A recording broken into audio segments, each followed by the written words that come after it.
काल गेल रही सौराठ सभा गाछी, 111टा गांव आमंत्रित रहे, 1.25 करोड़ महादेव के पूजा रहे, रंग बिरंग के लोग सब एकदम। तो हम एक बेर गेलौं साइड में, कनी फोन आयल रहे, तो ओतऽ देखलौं 2टा प्रेमी जोड़ा, मतलब वह 250 ग्राम वाला चुटपुटिया सब जो होइए से दुनू हाथ पकड़ने एक दोसर के। हम कहले बौआ इम्हर की करे छे? कहे नहीं नहीं कोनो बात नहीं। हम अपन फोन में लाग गेलौं, तो वो सब की फुसुर फुसुर करे छले से सुनियो।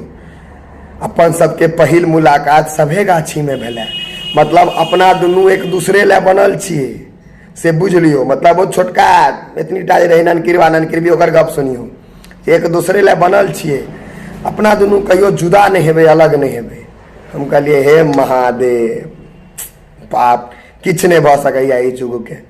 कहू वो छोड़ा जे रहे से हाफ पैडिल साइकिल चला के आयल हेते, फुल पैडिल नहीं मारल होते ततबा टा रहे, आ वो लड़की तित्ती खेलाइत हैत गली कुच्ची में, बुझलिए, घर अंगना में।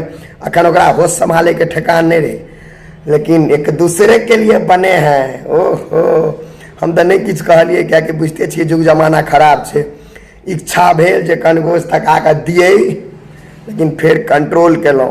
कहलिए आब जुगे जमाना एहने भ गेलैया, ई 200-250 ग्राम वाला सब लहब के नहीं, जुग में भूर के नहीं सब।